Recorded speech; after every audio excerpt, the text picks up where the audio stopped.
Hello बच्चों, आज मैं फिजिक्स चैप्टर के साथ प्रस्तुत हूँ। पहले हम लोगों ने बायोलॉजी और केमिस्ट्री का चैप्टर देखा था। ये चैप्टर नंबर 11 बल और दाब। सबसे पहले हम आते हैं अति लघु उत्तरीय प्रश्न पर। फर्स्ट क्वेश्चन है, बल की परिभाषा दें। आंसर है बल खिंचाव या धक्का है। क्वेश्चन नंबर 2, बल का एसआई मात्रक क्या है? एसआई मात्रक न्यूटन है। इसके बाद क्वेश्चन 3, 4, 5, 6, 7, 8, 9, 10 का संकेत दिया हुआ है, उसको लिखिएगा और यदि नहीं समझ में आए किसी प्रश्न का उत्तर तो कमेंट बॉक्स में पूछ सकते हैं। क्वेश्चन नंबर 11, भार की परिभाषा दे। किसी वस्तु को पृथ्वी जिस गुरुत्व आकर्षण बल से आकर्षित करती है उसका भार कहलाता है। प्रत्येक वस्तु पर पृथ्वी का आकर्षण बल लगता है और वस्तु को अपनी ओर खींचती है तो वही उसका भार होता है। जैसे हम लोग तराजू पर किसी चीज को तौलते हैं, मतलब 2 किलो 1 किलो जो भी चावल सामान है, तो वो पृथ्वी के खिंचाव बल के कारण ही उसका भार पता चलता है। क्वेश्चन नंबर 12, भार के 2 मात्रकों के नाम लिखो। 2 मात्रक है किलोग्राम और न्यूटन। क्वेश्चन नंबर 13 है, संपर्क क्षेत्रफल से आप क्या समझते हैं? संपर्क का मतलब हुआ जो कि किसी वस्तु के साथ टच में है ना, वह एरिया जो वस्तु के साथ टच में है।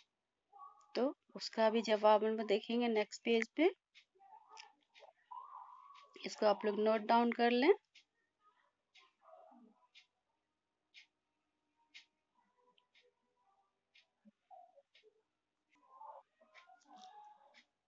क्वेश्चन नंबर 13 का आंसर है, जितने क्षेत्रफल में 2 वस्तु एक दूसरे के संपर्क में आती है उसे उसका संपर्क क्षेत्रफल कहते हैं। जैसे मान लीजिए किसी डब्बे को हम एक स्थान से दूसरे स्थान तक ले जा रहे हैं, तो डब्बा क्या है, सतह के साथ तो संपर्क में है, तो वो जितना एरिया संपर्क में है, जो भी क्षेत्रफल संपर्क में है, वो संपर्क क्षेत्रफल कहलाता है। क्वेश्चन नंबर 14, दाब किसे कहते हैं? प्रति इकाई क्षेत्रफल पर लगने वाले बल को दाब कहते हैं।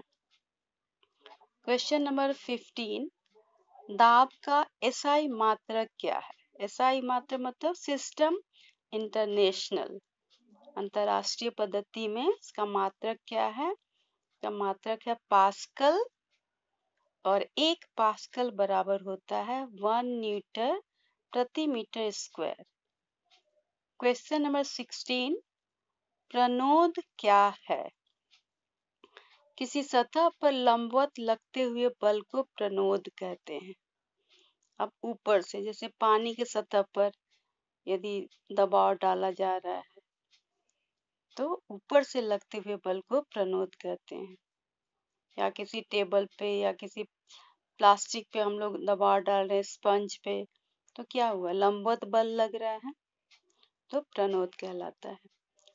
क्वेश्चन नंबर 17, वायुमंडल किसे कहते हैं? सिंपल सी बात है, पृथ्वी के चारों तरफ जो हवा का आवरण है उसे वायुमंडल कहते हैं। हवा जो है, हवा में बहुत तरह की चीजें हैं। हमारा हवा के ऑक्सीजन है, कार्बन डाइऑक्साइड है, सल्फर डाइऑक्साइड है, नाइट्रोजन का ऑक्साइड है, जल वाष्प है, धूलकण है। तो हमें उतना नहीं लिखना है, हमें सिर्फ बताना है कि वायुमंडल किसे कहते हैं।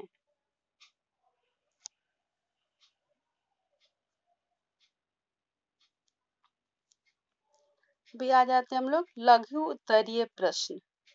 इसमें क्वेश्चन नंबर 1 दिया हुआ है। क्वेश्चन नंबर 2, नेट बल से आप क्या समझते हैं?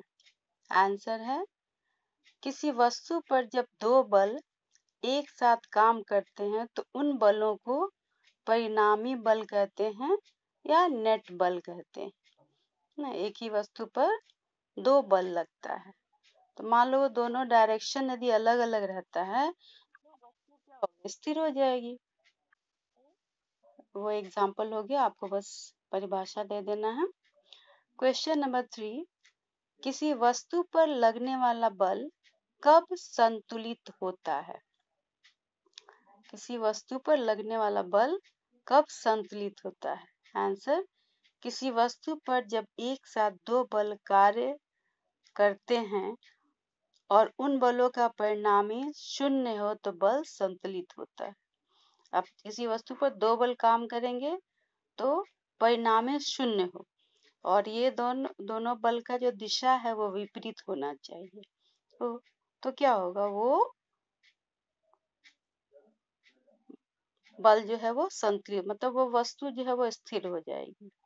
क्वेश्चन नंबर 4, किसी वस्तु पर बल के लगने से क्या क्या प्रभाव हो सकते हैं?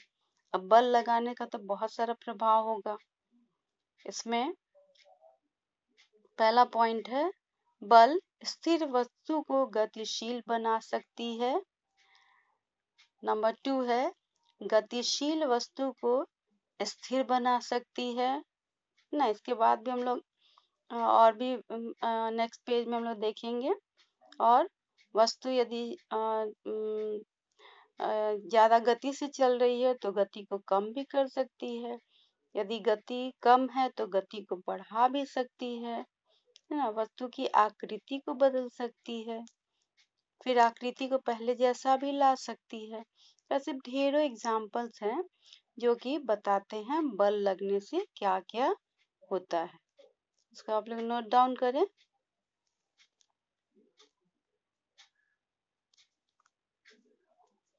हाँ, तो हम लोग देख रहे हैं तीसरा पॉइंट, बल गति को मंद कर सकती है। पॉइंट 4, गति की दिशा बदल सकती है। मान लो वस्तु जो है वो पूर्व की ओर जा रही है, तो यदि हम लोग बल लगा दे तो हो सकता है वो पश्चिम की ओर चला जाए। खेल के मैदान में फुटबॉल को पांव से मारते हैं तो क्या होता है, बल लग के बॉल का दिशा जो है हमेशा बदलता रहता है, कभी पूरब कभी पश्चिम कभी उत्तर कभी दक्षिण। क्वेश्चन नंबर ये पॉइंट 5, वस्तु की आकृति में परिवर्तन ला सकती है। जब आटा वगैरह हम लोग गूंथते हैं तो क्या होता है, बार बार उसकी आकृति को हम लोग चेंज करते हैं। क्वेश्चन नंबर 5 आंसर दिया है। क्वेश्चन नंबर 6, पेशीय बल के लगने के कोई दो उदाहरण दे। अब ऐसा एग्जाम्पल देना है जिसमें कि वो हमारे हाथ के द्वारा या पाँव के द्वारा बल लगाया जा रहा है। तो इसका आंसर है, जब भारी थैले को एक स्थान से दूसरे स्थान पर रखते हैं, है ना, उठा करके रखें तो क्या हो, उसका स्थान बदलते हैं और उसमें बल लगाते हैं। बल लगाए हैं, हाथों का बल लगा तभी वो थैला एक स्थान से दूसरे स्थान तक गया। दूसरा एग्जाम्पल, दीवार में कांटी को ठोकना। अब हथौड़ा लेकर के हम लोग कांटी को ठोकते हैं, हाथ वाला मांसपेशियों बल लगाते हैं तो कांटी जो है दीवार में ठुक जाती है। क्वेश्चन नंबर, इसके अलावा भी बहुत सारे एग्जाम्पल मिलेगा। क्वेश्चन नंबर 7, घर्षण क्या है, यह कब और क्यों लगता है? स्पर्श बल से क्या समझते हैं? अब है घर्षण, जब कोई वस्तु किसी सतह पर चलना चाहती है तो उसकी गति की दिशा में एक बल लगता है, इसे ही घर्षण बल कहते हैं।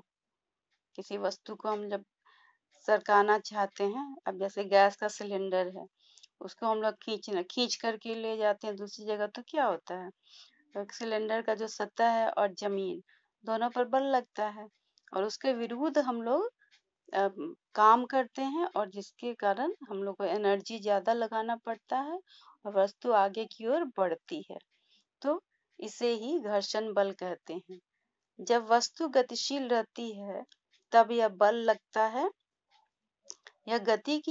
यह वस्तु की गति को रोकने के लिए लगता है। अब यहाँ पर क्वेश्चन का 3 पार्ट था। पहला पार्ट तो समझा दिया गया घर्षण क्या है। दूसरा पार्ट है कि ये कब और क्यों लगता है। कब लगता है? स्थिर वस्तु में लगता नहीं है, लेकिन जब तक ये वस्तु गतिशील ना हो घर्षण बल नहीं लगता है। क्वेश्चन का थर्ड पार्ट है स्पर्श बल से क्या समझते हैं। स्पर्श करने का मतलब है कि टच, वस्तु जो है वो किसी सतह पर टच हो, ऐसा बल लगे, टच।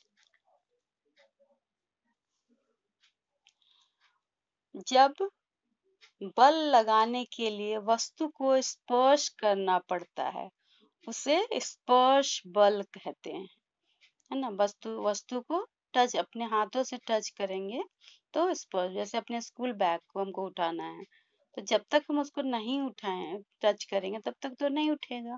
तो ये हो गया स्पर्श बल, इसमें पेशीय बल है।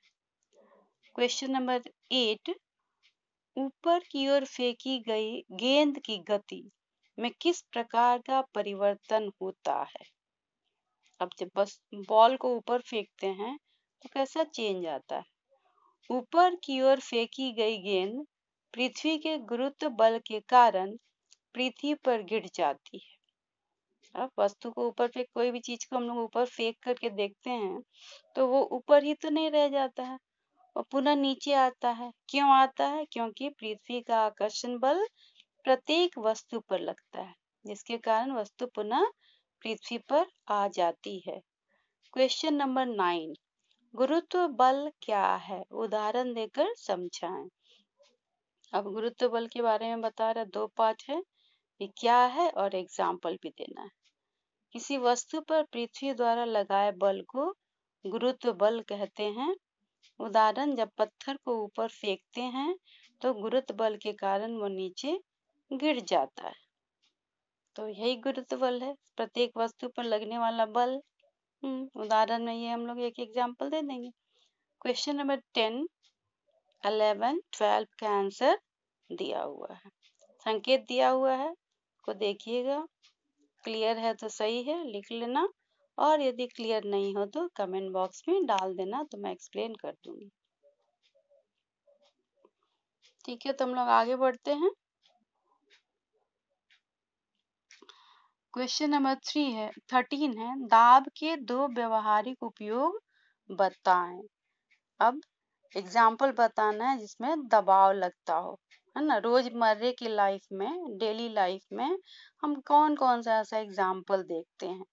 तो आंसर है 1, दलदल भूमि पर चलना कठिन होता है।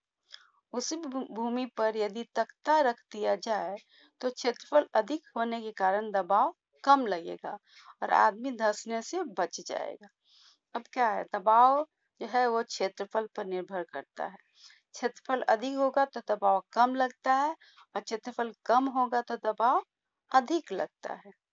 दूसरा एग्जाम्पल है, भारी वाहनों के टायर चौड़े होते हैं जिससे वो फटने से बच जाता है। चौड़ा होगा तो क्या होगा, दबाव कम लगेगा और टायर फटेगा नहीं। क्वेश्चन नंबर 14, एक प्रयोग द्वारा सिद्ध करें कि हवा दबाव डालती है। इसका आंसर है, अब इसमें एक्सपेरिमेंट लिखना है। क्वेश्चन नंबर 13 में एग्जाम्पल था, अभी एक्सपेरिमेंट लिखना है। एक्सपेरिमेंट प्रयोग है, इसमें सामान क्या लेना है, एक कांच का ग्लास और पानी चाहिए और एक पोस्ट कार्ड चाहिए।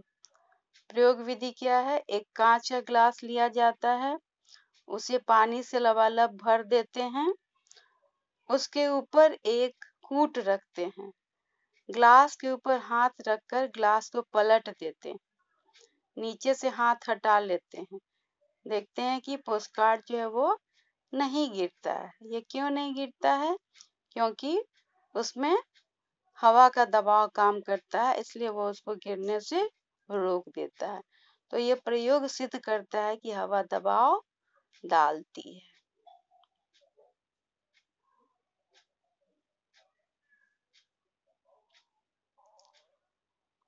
ऐसे आप लोग सुंदर राइटिंग में लिखते जाइएगा। स्कूल अभी बंद है, तब तक आपका क्वेश्चन आंसर रेडी रहेगा, इसको लर्न करते जाना और फिर यूनिट टेस्ट में प्रॉब्लम नहीं आएगी। तो कूट नहीं गिरता है, यह साबित करता है कि हवा दबाव डालती है। क्वेश्चन नंबर 15, समुद्र की गहराइयों में जाने के लिए गोताखोरों को विशेष प्रकार के पोशाक की आवश्यकता क्यों पड़ती है? आंसर है, जैसे जैसे समुद्र की गहराई बढ़ती है द्रव का दबाव बढ़ता जाता है।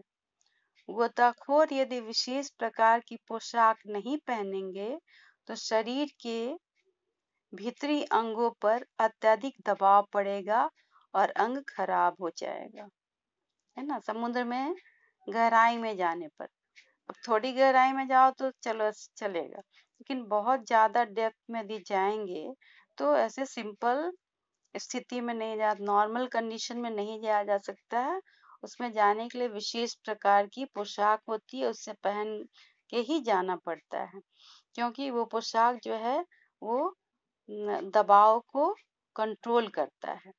हमारे शरीर के ऑर्गन में भी दबाव रहता है और बाहर बाहर से पानी का भी दबाव रहता है, तो ये दोनों दबाव अनबैलेंस्ड हो जाते हैं, जिसके कारण हो सकता है हमारे अंदर का अंग ब्लास्ट कर जाए, फट जाए, कोई नली फट जाए, ब्लीडिंग होने लगेगा, रक्तस्राव होने लगेगा।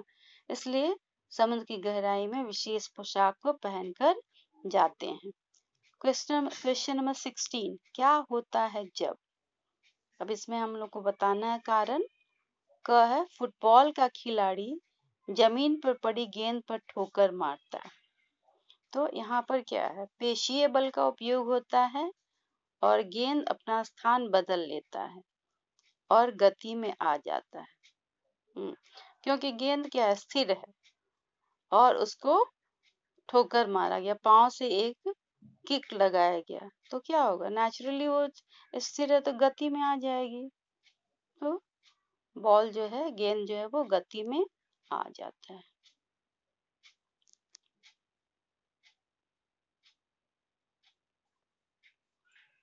अब है क्वेश्चन नंबर ख, साइकिल सवार तेजी से पैडल मारने लगता है तो क्या होगा? तो मांसपेशीय बल लगने के कारण साइकिल की गति तेज हो जाती। पहले वो धीरे धीरे चलता है साइकिल, और जो लोग साइकिल चलाकर स्कूल जाते हैं उनको अनुभव होगा, अब जो टाइम पे पहुंचना नहीं तो लेट लग जाता है डायरी में, क्या करते हैं हम लोग, जल्दी जल्दी पैडल मारना शुरू करते हैं, तो ये साइकिल का स्पीड क्या होता है, बढ़ जाता है, तो साइकिल की गति तेज हो जाती है। गतिशील साइकिल पर ब्रेक लगाया जाता है। अब साइकिल बहुत स्पीड में हम लोग चला रहे हैं, अब हमारा स्कूल पहुंच गया, हाटमन स्कूल आ गया, तो क्या करेंगे, कोई स्कूल सेंट माइकल या कहीं भी, जो भी जहाँ जा रहे हैं बच्चे आ गए, तो हम लोग क्या करेंगे, ब्रेक लगाएंगे, और ब्रेक लगने के बाद साइकिल क्या होगा, रुक जाएगी, तो रोकना भी जरूरी है, और ये सब मांसपेशीय बल का एग्जाम्पल है। घ, एल्यूमिनियम के टुकड़े को हथौड़े से पीटा जाता है।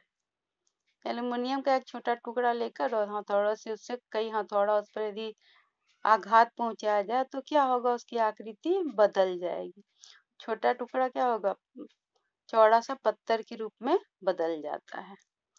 अंग, कमानी वाले सोफे पर जब कोई बैठता है, अब कमानी वाले सोफे पर बैठेगा तो क्या होगा, बैठने के कारण आकार में परिवर्तन होता है ना, वो जो उभरा हुआ रहता है तो उसमें बैठेंगे तो क्या होगा, थोड़ा सा धस जाएगा, सोफा धस जाएगा, तो यानी क्या हुआ, उसकी आकृति में परिवर्तन हुआ, हमारे बैठने से उस पर एक दबाव महसूस करता है और वो धस जाता है, तो हम लोग कह सकते हैं यहाँ पर कि आकृति में परिवर्तन हो जाता है।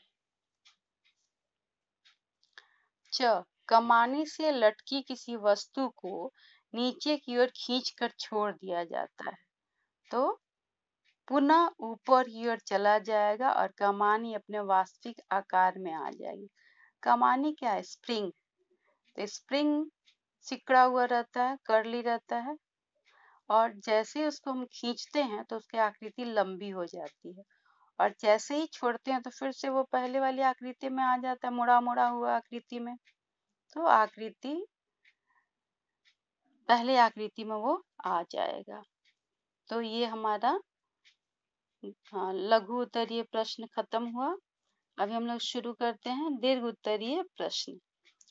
क्वेश्चन नंबर 1, एक प्रयोग का वर्णन करें जिससे यह सिद्ध हो कि किसी वस्तु का प्रभाव उस क्षेत्रफल पर निर्भर करता है जिस पर वो लगता है।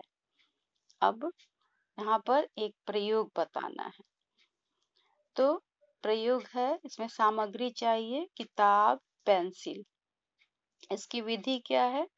पहले हथेली को फैला लिया जाता है, एक किताब को हथेली पर रखा जाता है, किताब हथेली पर स्थिर रहता है। हाथ पे आप अपनी किताब रखिए, देखिए वो स्थिर है।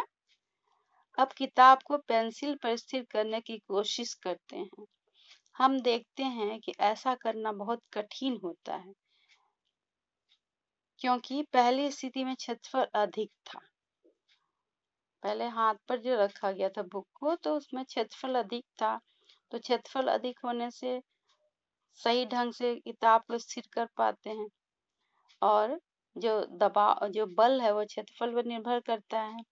और पेंसिल पर रखना चाहते हैं तो वहां पर स्थिर नहीं हो पाता है, क्योंकि पेंसिल का जो एरिया है वो कम है, क्षेत्रफल कम है, जिसके कारण क्षेत्रफल कम होने से दबाव अधिक लगता है और किताब स्थिर नहीं रहता है।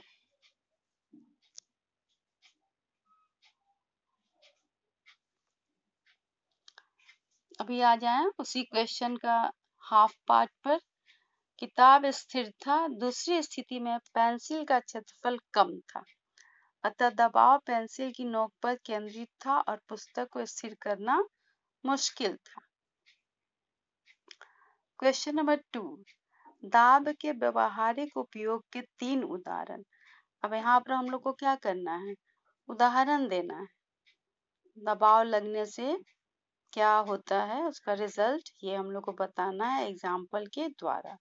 तो सबसे पहला उदाहरण है, दलदल भूमि पर चलना मुश्किल होता है, लेकिन जब पटरी रख दिया जाता है तो चलना आसान हो जाता है। तो पटरी रखा गया तो क्या हुआ? क्षेत्रफल को हमने बढ़ा दिया, और क्षेत्रफल अधिक होगा तो भार पूरे क्षेत्रफल पर बढ़ जाएगा। भार कम लगेगा तो आदमी आराम से दलदली भूमि पर भी चल सकता है। छठ के समय में याद है, छठ में जाते हैं हम लोग तो दलदल भूमि पर पाँव कितना धंसने लगता है। तो उस धसाव को कम करने के लिए क्या करते हैं? घास वगैरह, पुआल, ये सब डाल दिया जाता है, ताकि उसका क्षेत्रफल ज्यादा हो जाए और पाँव हमारा मिट्टी में न घुसे। दूसरा उदाहरण है, ड्राइंग पिन का ऊपर का माथा चौड़ा होता है, जिससे उसे बोर्ड में लगाते समय अंगूठे पर कम दबाव पड़ता है। ड्राइंग पिन 9th क्लास में जाएंगे आप लोग तो ड्राइंग पिन से प्रैक्टिकल करने का अवसर मिलेगा। लेकिन अभी जैसे हम लोग बोर्ड पे सजावट के समय लगाते हैं तो उसका ऊपर का चौड़ा रहता है, तो जिस कारण अंगूठे पर कम दबाव पड़ता है और पिन जो है वो ड्राइंग बोर्ड पे चला जाता है। क्वेश्चन नंबर ये पॉइंट 3 है, भारी वाहनों के टायर चौड़े होते हैं, इस कारण वाहन का भार चौड़े क्षेत्रफल पर बट जाता है, और इस तरह से ये वाहन का जो टायर है वो फटने से बच जाता है। तो इसको आप लोग लिख लीजिए।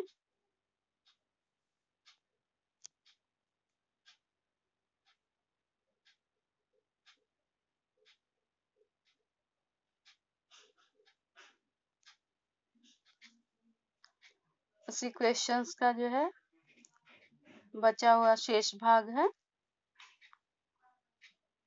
उसको आप लोग लिख लीजिए। क्वेश्चन नंबर 3, द्रवों के दाब का गहराई के साथ संबंध दर्शाने के लिए एक प्रयोग का वर्णन करें। अब यहाँ भी हम लोग को एक एक्सपेरिमेंट करना है कि गहराई बढ़ने से द्रव का दबाव बढ़ता है।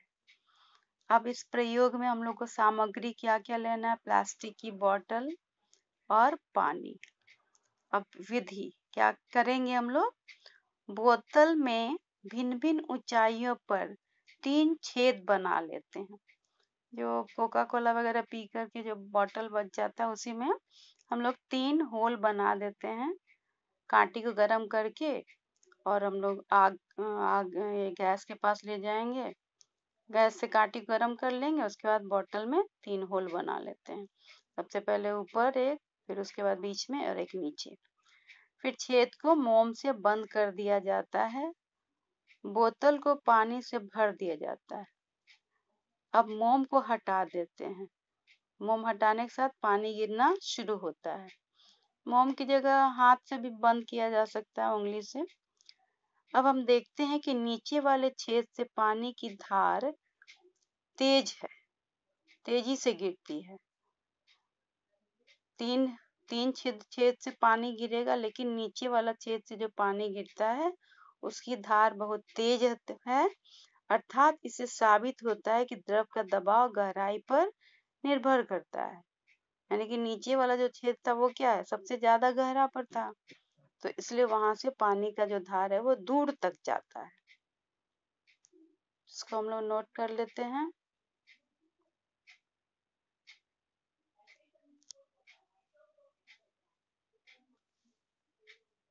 और हम लोग आ रहे हैं लास्ट क्वेश्चन नंबर 4। प्रयोग द्वारा सिद्ध करें कि स्थिर द्रव के भीतर किसी बिंदु पर अथवा किसी भी क्षैतिज तल पर के सभी बिंदुओं पर द्रव का दाब सभी दिशाओं में समान होता है। मतलब द्रव जो दाब डालता है किसी बिंदु पर सभी दिशाओं में वो समान रहता है। अब यहाँ भी हम लोग को प्रयोग के माध्यम से सिद्ध करना है। तो प्रयोग के लिए हम लोग सामग्री लेंगे, प्लास्टिक की बोतल और एक छोटा टब। यदि टब नहीं है तो थाली भी रखा जा सकता है। विधि है, बोतल में कई छेद बनाए जाते हैं जिसकी ऊंचाई समान होती है ना। वो हम लोग मार्कर से मार्क कर लेंगे गोलाई से, और उसमें 6-7 होल बना लेते हैं एक ही ऊंचाई पर। ध्यान रखना है, ऊपर नीचे नहीं बनाना है। बोतल को टब के अंदर रख देते हैं। बोतल को पानी से भर देते हैं, है ना। होल को थोड़ा देर तक बंद रखा जाता है। बोतल को पानी से भर देते हैं। देखते हैं पानी की धाराएं सभी छिद्र से बराबर दूरी पर गिरती हैं। इससे साबित होता है कि स्थिर द्रव के में समान गहराई पर द्रव का दाब सभी दिशाओं में समान होता है। पानी गिरना शुरू होता है, लेकिन गिरने वाला पानी का जो ऊंचाई रहता है वो बराबर रहता है प्रत्येक। यदि हम लोगों ने 5 छिद्र बनाया है तो पांचों में से द्रव का पानी का ऊंचाई जो है वो समान रहता है। तो ये प्रयोग सिद्ध करता है कि द्रव का दबाव किसी निश्चित गहराई पर सभी दिशाओं में समान होता है। हो सकता है हम लोग 4 होल भी बना सकते हैं, एक पूरब में, एक पश्चिम में, एक उत्तर में, एक दक्षिण में। इसे और सही से प्रूफ हो जाएगा कि हाँ, चारों तरफ जो दबाव है वो बराबर लग रहा है। क्वेश्चन नंबर 5 जो है उसका आंसर लघु उत्तरीय प्रश्न संख्या 14 वाला ही लिख दीजिए, सेम है। और चूंकि यहाँ पर ये सब दीर्घ उत्तरीय क्वेश्चन है तो इसमें फोटो भी जरूर बनाना होगा, इसलिए इसमें थोड़ा बुक से देख करके फोटो बना लीजिएगा। वही बॉटल में एक क्वेश्चन, ये 14 में बॉटल में होल बना के दिखाना होगा, किताब में दिया हुआ है फिगर। और क्वेश्चन नंबर 13 में भी फिगर बनाना होगा। तो आज का ये चैप्टर यही समाप्त हुआ, और इसको बनाइए, और समझ में ना आए तो कमेंट बॉक्स में लिख के जरूर पूछ लेना, मैं आंसर देने के लिए रेडी हूँ। ठीक है, तो बाय बाय।